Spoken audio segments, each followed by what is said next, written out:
అవని forms వాళ్ళు integrated farming లో భాగంగా చేపల పెంపకాన్ని కూడా వారు ప్రారంభించారు. కొన్ని జాతులకు సంబంధించినటువంటి చేపల్ని ఇక్కడ పెంచుతూ ఉన్నారు.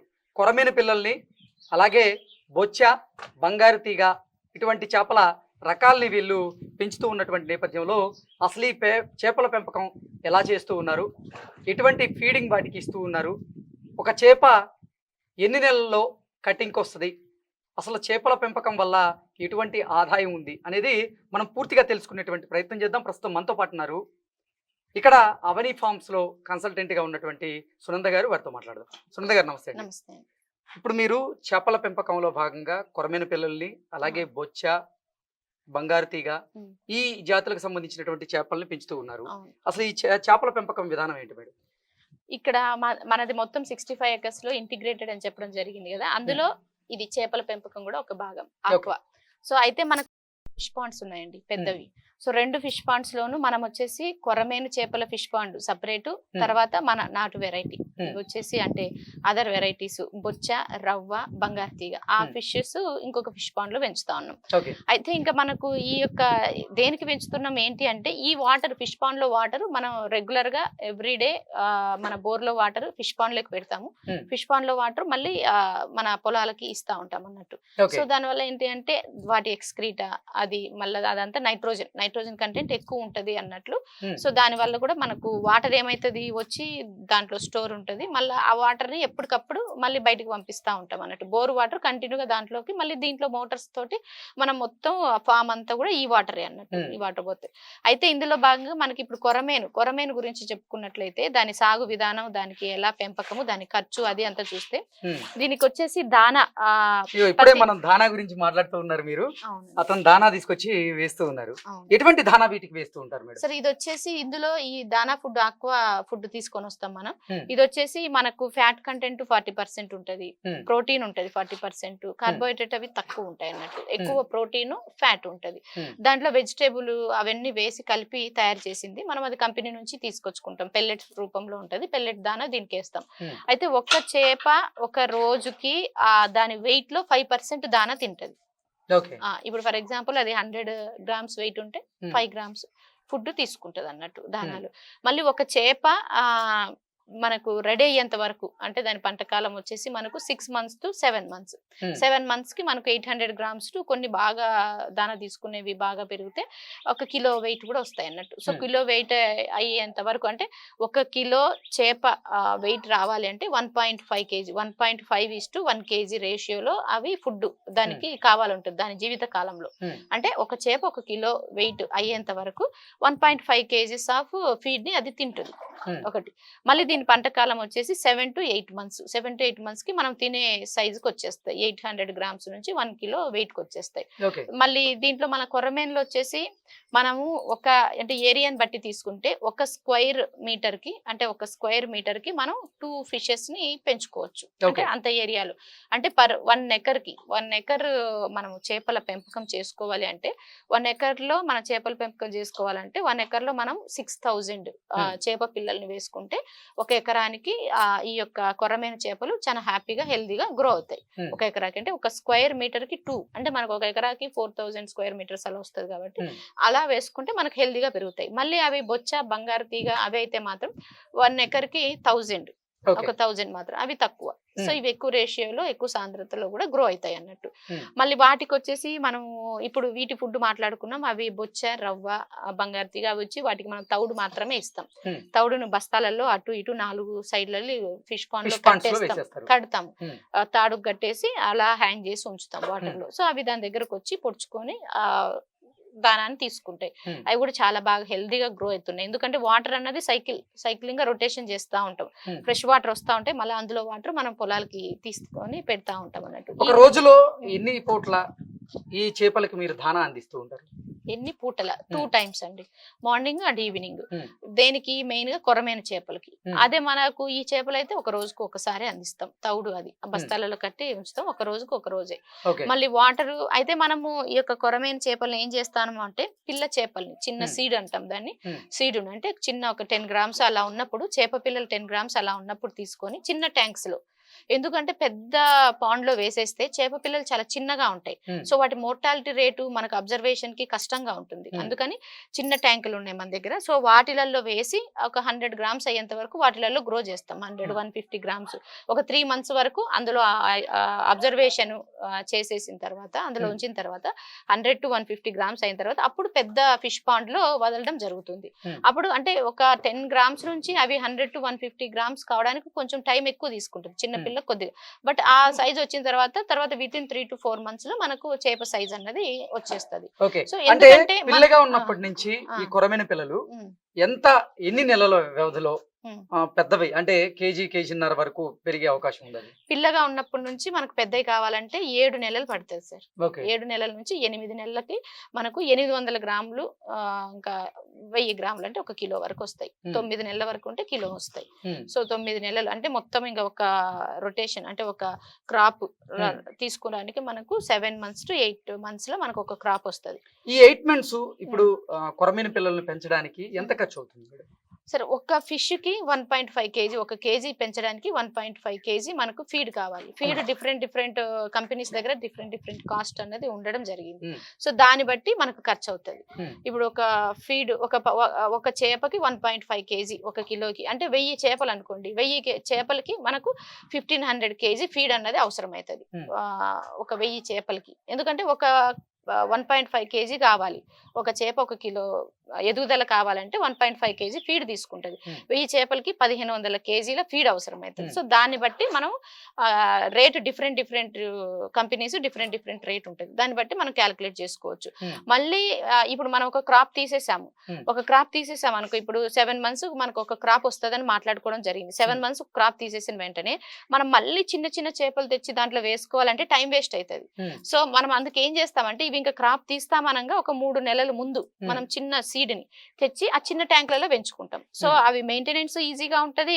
మనకు దాని మోర్టాలిటీ అదంతా కూడా మనం అబ్జర్వేషన్ ఈజీ మెయింటెనెన్స్ ఉంటది. అప్పుడు ఏమైతుంది ఈ తీసిన వెంటనే అవి ఆల్రెడీ 3 months మనకు అక్కడ ఉన్నాయి కాబట్టి ఇంకా మళ్ళీ వితిన్ 4 months లో మనకి ఇంకో క్రాప్ వచ్చేస్తుంది అన్నట్టు. మళ్ళీ 7 months మనం వెయిట్ చేయాల్సిన అవసరం లేదు. చిన్న ట్యాంకులలో చిన్న చేప పిల్లల్ని లేదా సీడ్ ని పెంచుతాం కాబట్టి మళ్ళీ వెంటనే మనం ఒక 3 to 4 months లో మళ్ళీ వేరే క్రాప్ తీసుకోవడానికి ఆస్కారం ఉంది. అలా చేసుకుంటే మనకు టైం సేవ్ అవుతుంది, ఏరియా సేవ్ అవుతుంది. సో ఆ పెద్ద ఫిష్ పాండ్స్ ని క్లీనింగ్ అది ఇది మెయింటెనెన్స్ కూడా తక్కువ ఖర్చు అవుతుంది. ఒక ఫిష్ పాండ్ లో వచ్చేసి ఇప్పుడు బొచ్చ, రవ్వ, బంగారు తీగ వీటిని పెంపకం చేస్తూ ఉన్నారు కదా, వాటిని పెంచుతూ ఉన్నారు. వాటికి ఎంత సమయం పడుతుంది? అంటే పిల్ల దగ్గర నుంచి పెద్దదయ్యే వరకు మొత్తంగా ఎంత ఖర్చు అవుతూ ఉంది, ఎంత సమయం పడుతూ ఉంది? ఇప్పుడు మేము వీటికి బొచ్చ, రవ్వ, బంగారు తీగ వాటికి వచ్చేసి ఏజ్ ని బట్టి అంటే కొంచెం చేప పెద్దగా అవుతా అంటే కొంచెం ఆ తౌడు మేము పెట్టే తౌడు ఒకటే అండి. ఆ తౌడుని వెయిట్ పెంచుతూ ఉంటాం. మనకు తౌడు కాస్ట్ మీకు తెలిసిందే తక్కువలో ఉంటుంది. సో తౌడు కాస్ట్ అది కూడా అంతే రేషియోలో, కాకపోతే 1 కిలో పెరగడానికి అది 2 కిలోలు తౌడుని తీసుకుంటుంది, 2-3 కిలోలు. ఆ తౌడు మనకు అంత కాస్ట్ అంత ఎక్కువైతే ఖర్చు రాదు. ఈ బొచ్చ, బంగారు తీగ, రవ్వ అది మెయింటెనెన్స్ కూడా ఈజీ, దానికి రోగాలు కూడా తక్కువ వస్తాయి. ఈ బొచ్చ ఇవి మనకు వచ్చేసి వీటిలో ఎక్కువ డిసీజ్ అయితే మనకేం ఉండదండి. ఓన్లీ మనం ఫంగల్ డిసీజెస్ వస్తాయి. వాటర్ లో ఉంటాయి కదా, వాటర్ లో ఉండడం వల్ల వాటర్ మనం అబ్జర్వ్ చేసుకుంటా ఉండాలి. ఆ వాటర్ ఎప్పుడు చూసినా గానీ TDS తక్కువగా ఉండాలి, క్లీన్ గా ఉండాలి, ఎక్కువ డెన్సిటీగా ఉండకూడదు. మళ్ళీ తర్వాత మనం ఏంటంటే షీట్ వేసి పెంచుకోవడం జరుగుతుంది కింద. ఆ షీట్ వేయడం వల్ల ఏంటంటే దాని ఎక్స్క్రీటా ప్లస్ మళ్ళీ దానికి వేసిన ఫిష్ దానా, ఆ దానా మొత్తం కూడా అది కంప్లీట్ గా తీసుకోలేదు, కొంచెం అది డిజాల్వ్ అయ్యి అది లోపల చెరువు అడుగులోకి వెళ్తా ఉంటుంది. దానివల్ల ఏమవుతుందంటే స్లడ్జ్ అనేది బాగా ఫామ్ అవుతా ఉంటది. చేపలు పెద్దగా అయ్యే కొద్దీ మనం క్లీనింగ్ ఎక్కువ చేసుకోవాలి. వాటర్ మొత్తం ఫుల్ గా కింది వరకు తీసేసి మళ్ళీ వాటర్ అనేది ఫ్రెష్ వాటర్ పెట్టుకుంటా ఉండాలి. మేడం, కొరమీన పెంపకం వల్ల ఎటువంటి ఆదాయం ఉంది? అలాగే బొచ్చ, రవ్వ, బంగారు తీగ వీటి పెంపకం నుంచి ఎటువంటి ఆదాయం ఉంది? అయితే మనకు కొరమేను చేప ఆదాయం అంటే చాలా బాగుంటది. ఎందుకు అంటే మనకు హోల్సేల్లో 1 కిలో చేపకి 300 ధర ఉంది హోల్సేల్లో.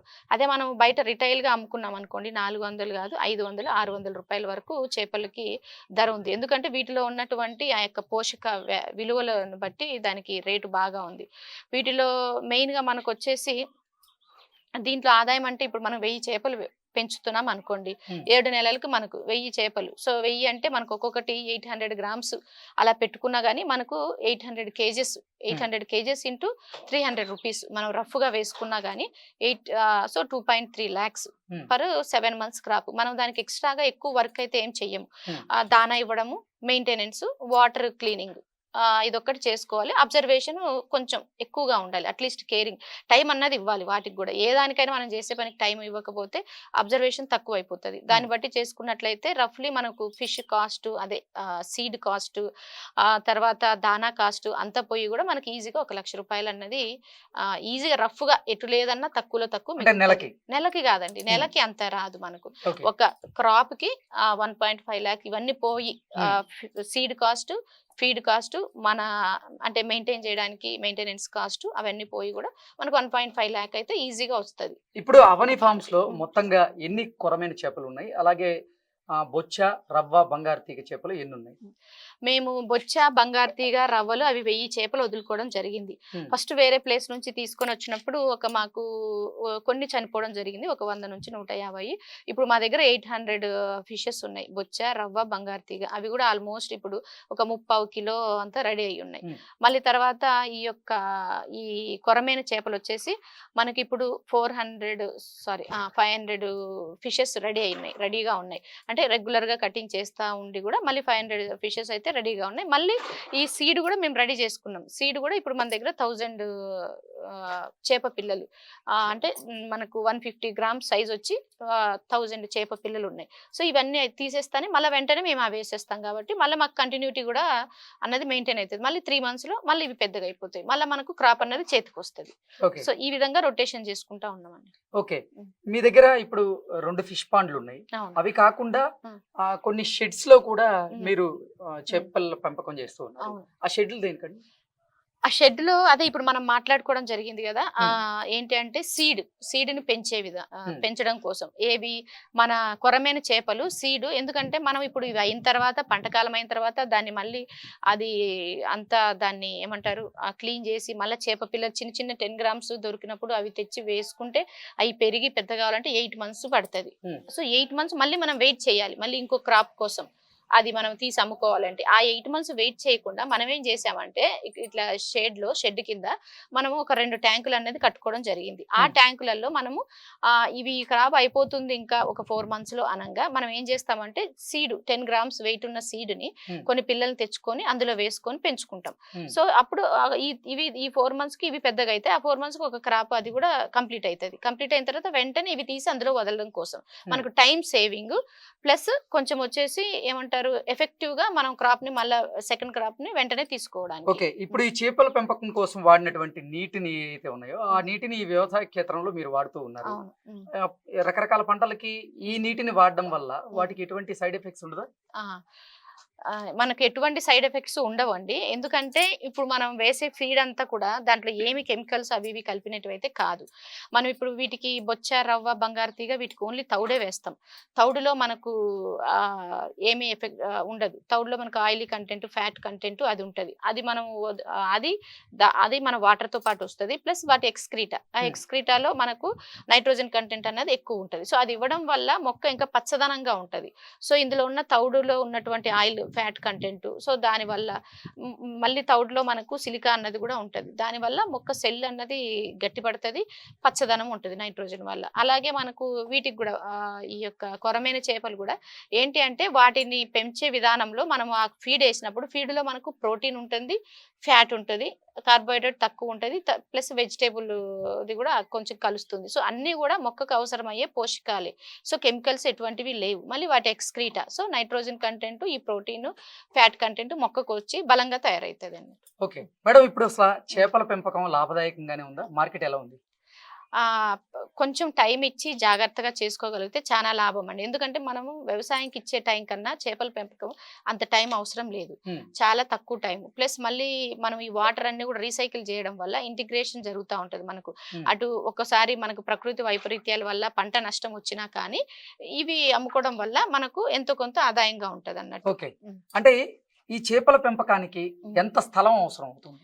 స్థలం అంటే సార్ ఇప్పుడు మనకి మనం పెంచుకునేటువంటి చేపలను బట్టి, అంటే మనం ఇప్పుడు ఫర్ ఎగ్జాంపుల్ ఒక 1000 పిల్లలు పెంచుకోవాలనుకోండి, ఈ కొరమేను చేపల్ని వాటికి ఒక పావు ఎకరంలో మనం ఫిష్ పాండ్ని తీసుకుంటే సరిపోతుంది. ఆ పావు ఎకరంలో మనకు 1500 ఫిష్ నుంచి మనం గ్రో చేసుకోవచ్చు. ఎందుకంటే ఒక స్క్వేర్ మీటర్ కి 2 చేపలను పెంచుకోవచ్చు. ఓకే, అంటే ఇప్పుడు ఈ ఫామ్ పాండ్ ఉంది, ఉమ్.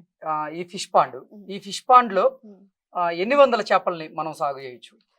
ఈ యొక్క ఫిష్ పాండ్ లో 1000 చేప పిల్లల్ని మనం సాగు చేయొచ్చు. ఇక్కడ మీరు చూస్తున్నారు కదా, బొచ్చ, రవ్వ, బంగారు తీగ అలాంటివన్నీ కూడా ఒక 1000.